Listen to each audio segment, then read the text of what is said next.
Namaste, this is Aditya and welcome to Shankar MarkTech channel. From today I am going to start a new topic in AEM which is AEM Servlets. And in this video I am going to explain you what is Servlet and how is Servlet applied in AEM scenario. This video is part of AEM tutorials for beginners playlist. If you are interested, I will leave the link in the description box. Please check that out. Let's get started with the presentation. Okay, so let's start by understanding what is a servlet. A servlet is nothing but a piece of Java code which is running on a server. But then what is the difference between the actual core Java program versus the servlet?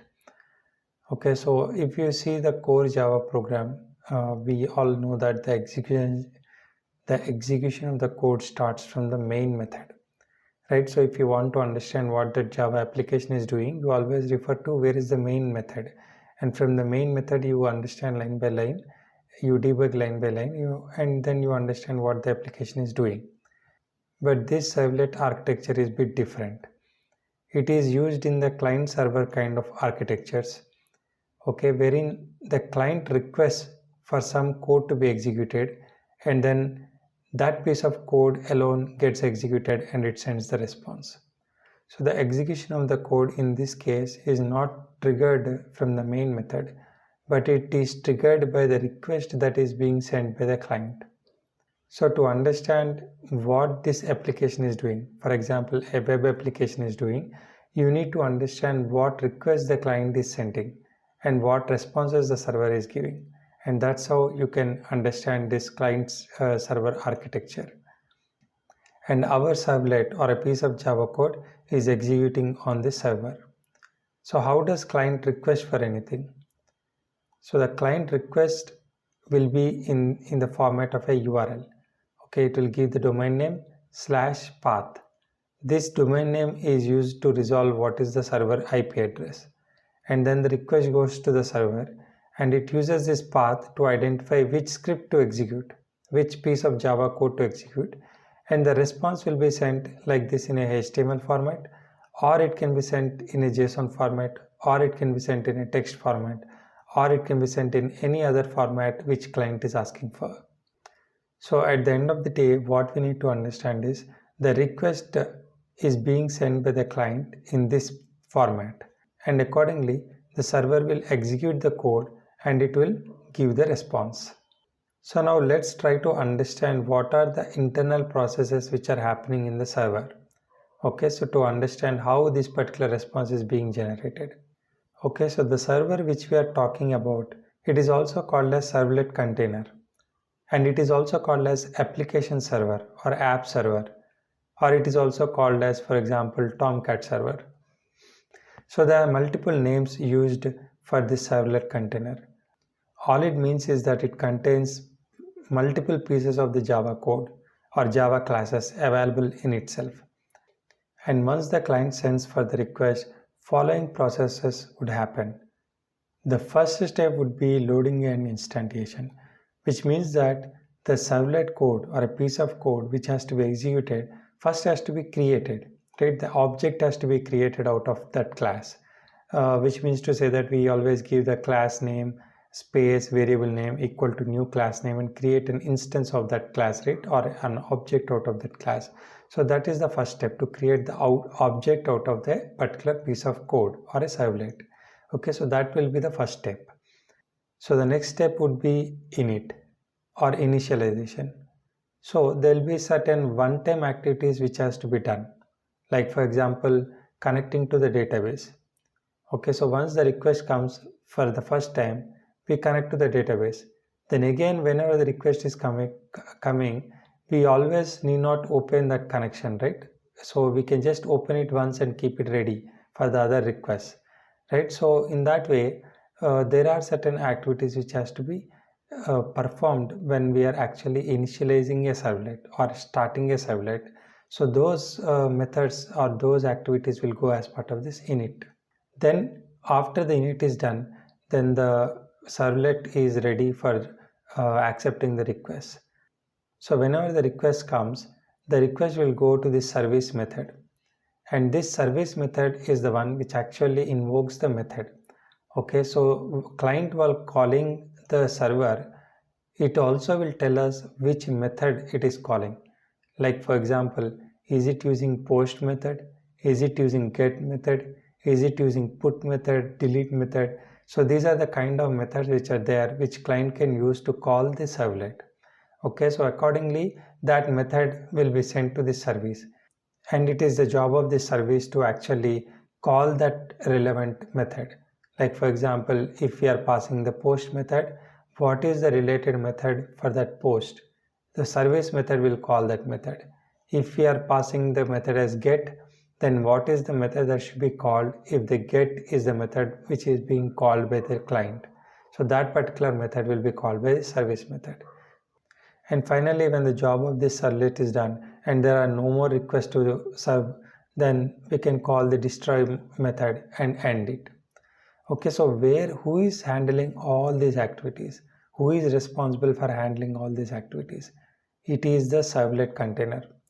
Okay, so it is servlet container's job to actually initialize the servlet and instantiate. Okay, it initializes, handles the request, and also destroys. All these activities are done by servlet container. Okay, but then there is another question which needs to be asked. Like for example, if there are 4 servlets which are running in the servlet container, according to the request which is coming, which of these 4 servlets has to be executed? How do we know that? How does the servlet container identify which particular servlet has to be instantiated? To understand that, we need to understand what is a framework. Each client server based architecture, like any web application, right, it is based upon certain framework, like for example Spring Boot framework or Struts framework, right? So it is the job of that framework to actually identify which code to execute based on the URL which is coming. So first the request is sent by the client and framework will receive that request. It analyzes which code has to be executed based on the path which is given, and then it informs the container, and then container will do all these steps, and that's how the servlet is executed.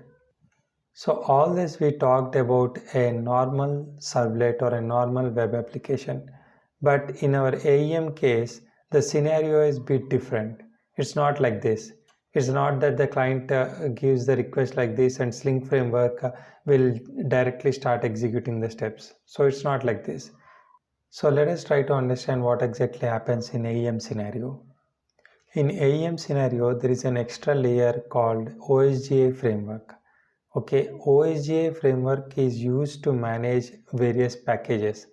Okay, if there is a very big application, then that application can be modularized or broken into certain functional features.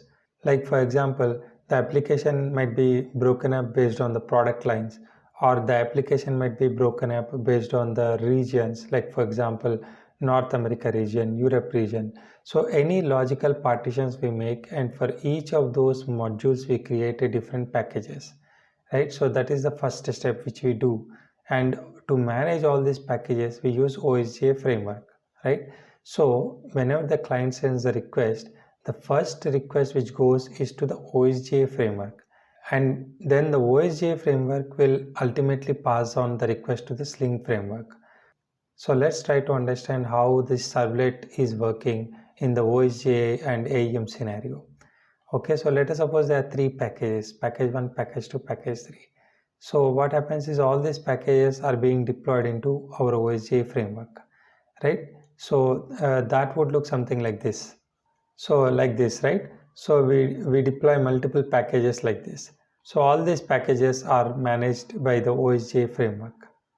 So let us suppose there is a servlet X in package 1 and servlet Y in package 2 and servlet Z in package 3. So these are the 3 packages which are maintained by individual developer team. Okay, and the package 1 developer team has written this servlet X and Y by different team and Z by different team. And all these packages are being deployed into our OSGA framework. Now what happens is, as part of this servlet code, we register this servlet into OSGA framework. Okay, so we will write a piece of code to actually register our servlet X into this OSGA framework. Similarly, servlet Y is also registered, servlet Z is also registered. And at the time when the AEM is starting up, what OSGI framework will do is, since all the servlets are registered as part of the OSGI framework, all the servlets which are actually registered are actually created. The instances of all these servlets are created already by OSGI framework at the start of the application itself.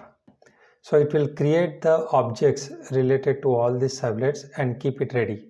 And all the objects which it has created, it will pass on to the Sling framework. And eventually, all these servlets will be present as part of the servlet container, okay, which is the app server. So though these servlets are written as part of different packages, all these servlets are existing together in a servlet container. Okay, and whenever the request comes like this, then the request will come to the OSGI framework, and then OSGI framework will pass it on to the Sling framework. And it is now the job of the Sling framework to actually identify which piece of code has to execute. Just like as we have discussed earlier, any framework does, right? Based on the path, it will identify which code to execute. But here, Sling framework is able to identify which code to execute across the packages based on the path. It is because OSGI framework has created all the servlets objects at the start of the application, and it has already passed all the servlet instances into the servlet container.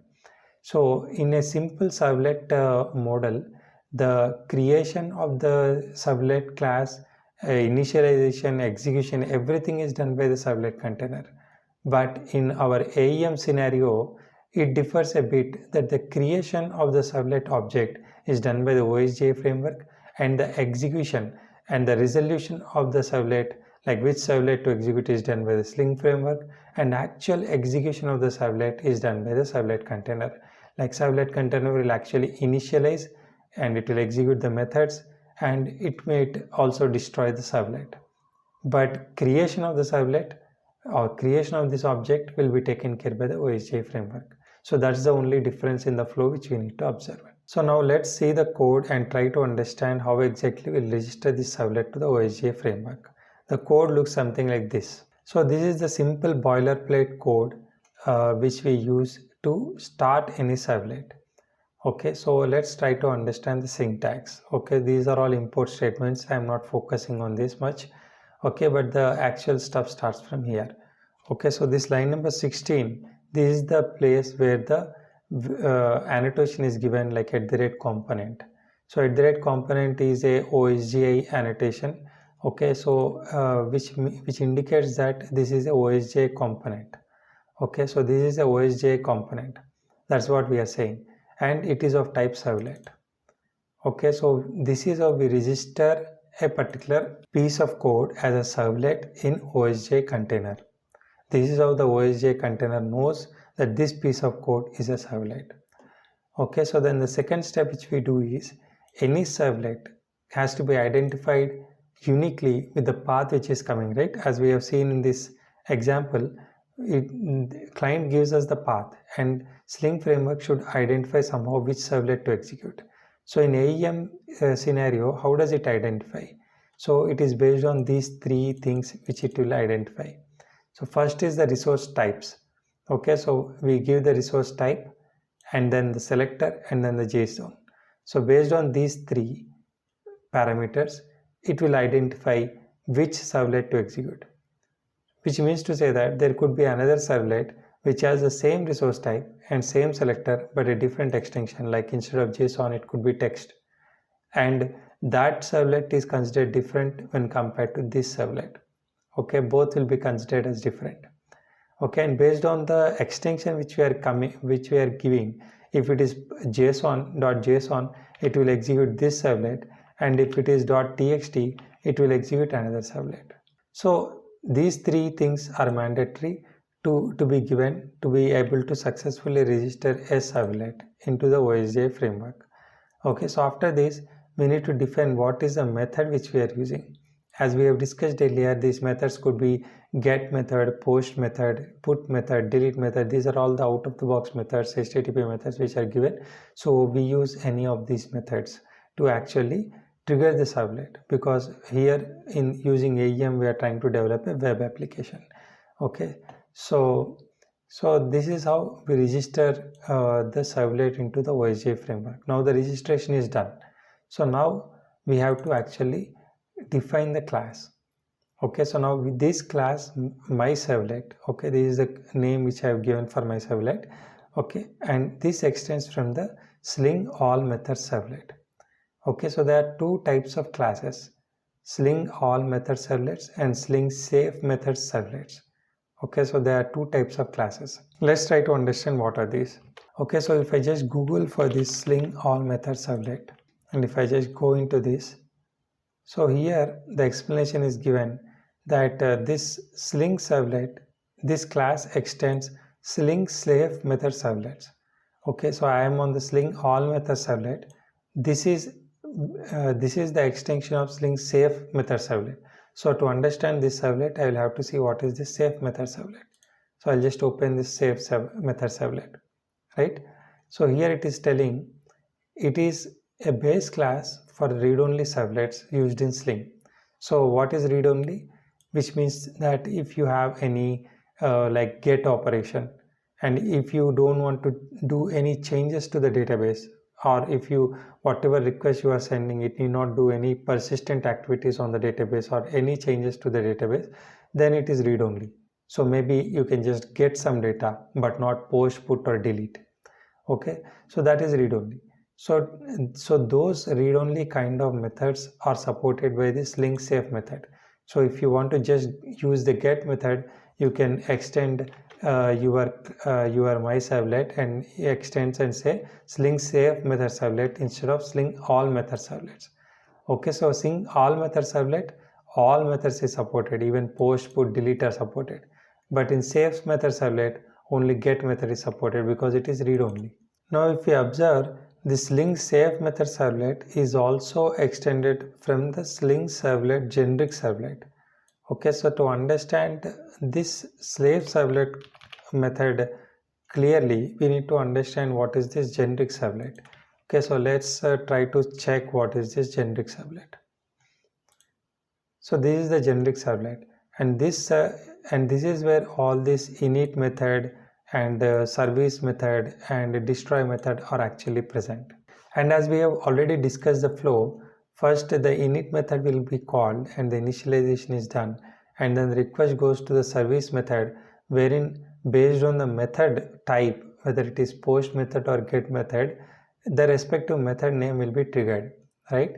So that is what happens here. So once this generic service is triggered, so how to initialize the servlet, and if a particular method like post or get is called, which method to trigger, everything is written as part of this this class. All that code is present as part of this class.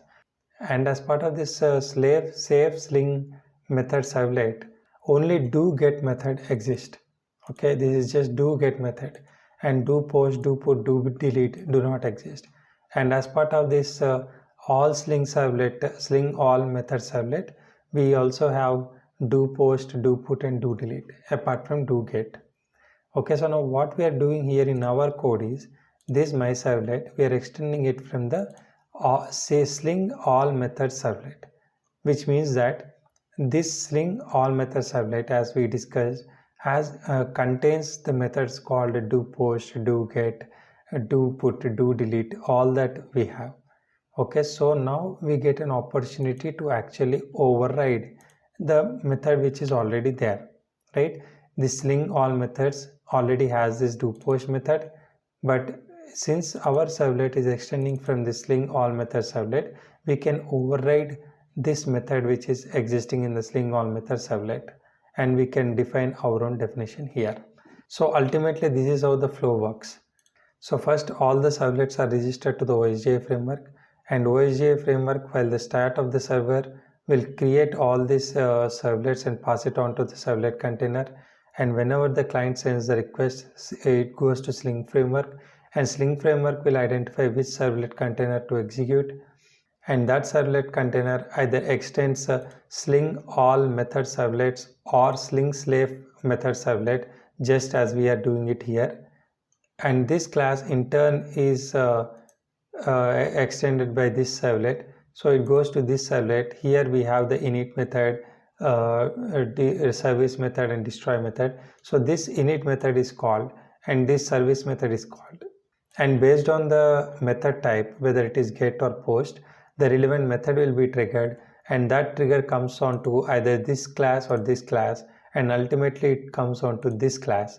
Okay, this our servlet, and here we have actually overridden our do post because we are handling the post method here, and since this is overridden, the control comes here and this line of the code will get executed. Okay, so this is the whole flow as to how it works. And in order to test this servlet, we can test it in two ways. The first method is that we open CRXDE and we go into any of the content node, and here we can open the JCR content. Okay, and we can just create a new component here, new node here, and here in the Sling resource type, we can give this resource type which we have used as part of our code. Like for example, this one, we can just copy and give it here.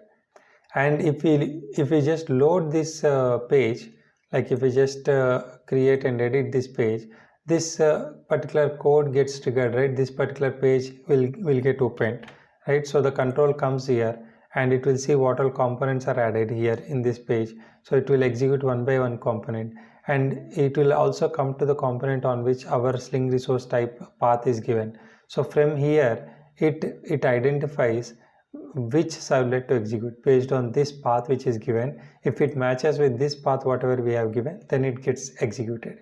But what should also match is this selector and JSON. So if we have given the selector, then it will try to match the exact selector, and if we haven't given any selector, it will just match the Sling resource type. Okay, so the selector must be given. So where do you give this selector? This selector is given as part of this page.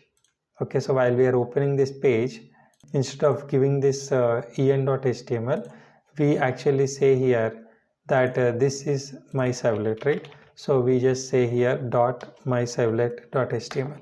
So this is how the selector is given, and not just the selector, it should also match the JSON. So we need to give here .json. Okay, so this is how we can test it. Okay, so it is saying invalid recursion selector my servlet. So this error came because this is a post method. So had it been a get method, it would have directly retrieved it, but post methods we cannot test it like this. So the best way to test the post method is using postman. Okay, so what we need to do is we need to create a URL like this.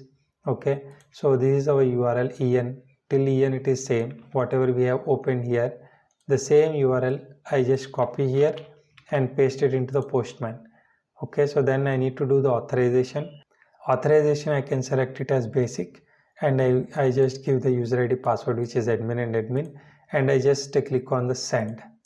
Okay, so now if you observe here, we did not get any response in the body because in the code we haven't sent any response.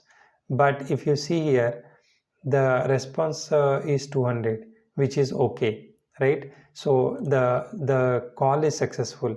So the call went to the AEM, it has hit our servlet, and the response came as 200, which is okay. So if there is any error, you would either see it as 500 error or 401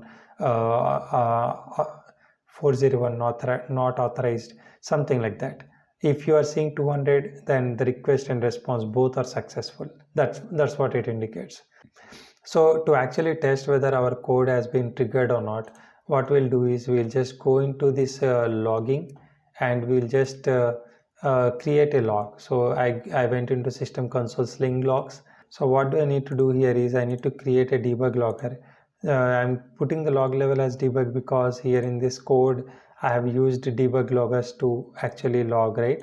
So once the control comes into this do post method, I just told log something that this servlet code has started, right? So that's why I'm putting the debug logger here, and I will say servlet log, and here I need to actually give this path name. So I will first copy this package name, okay, and dot my class. So if I give like this, then what happens is everything, all the loggers which I have put in this logger in this class will get stored as part of this file. Okay, so that's what we are saying. So if I just save this, then I need to see the servlet log which is created. So if I just open this file and show and see, there is nothing in this file, because once this file is created, I haven't triggered my API yet. So what I'll do is I'll trigger this servlet code. So I'll just click on the send again. Okay, and again I got the 200 response. Now if I go back to my logs and refresh it, so here you see the code which loggers which I have printed, servlet code has started, which means to say that as per the flow which we have discussed, the flow has come into this do post method and our code is actually executed. So this is the boilerplate code, and we write any code in this and now we can write any code in this do post, and that will be executed in the similar flow as I have explained until now. That's it for today, and if you are liking the videos which I am doing, please hit on that like button and please subscribe to my channel. Jai Hind.